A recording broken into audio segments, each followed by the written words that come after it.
L'A380, c'est ça.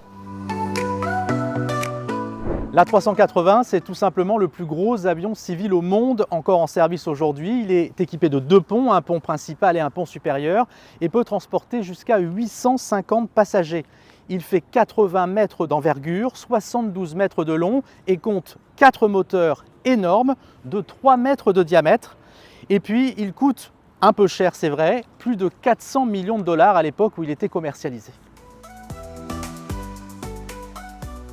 L'idée est venue au milieu des années 90 et il a été mis en service en 2007 avec un premier vol à Toulouse, ici en 2005, 2 ans plus tôt. Airbus avait l'idée, quand elle a lancé la 380, d'offrir aux compagnies un avion à grande capacité, capable de pouvoir transporter jusqu'à 850 passagers, même si la plupart des compagnies n'ont pas choisi cet aménagement avec beaucoup de passagers.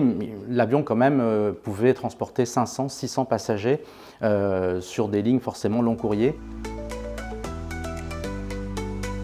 Le dernier A380 a été livré à Emirates, ça c'était en 2021. Il y en a encore plein qui volent. Sur les 250 produits, il y en a environ 150 qui continuent à voler sous les couleurs d'une dizaine de compagnies aériennes. Emirates, c'est le plus gros client de l'A380 avec plus d'une centaine d'exemplaires.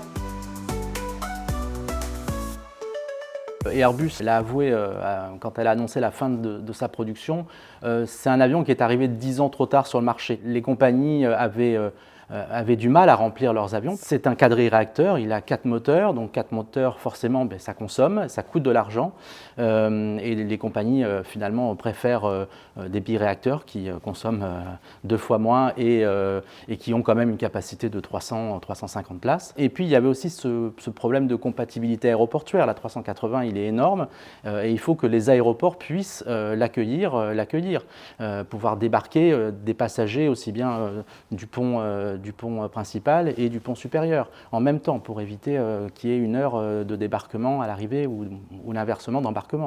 Donc le choix s'est restreint aussi au niveau des aéroports parce que tous les aéroports du monde ne pouvaient pas accueillir la 380.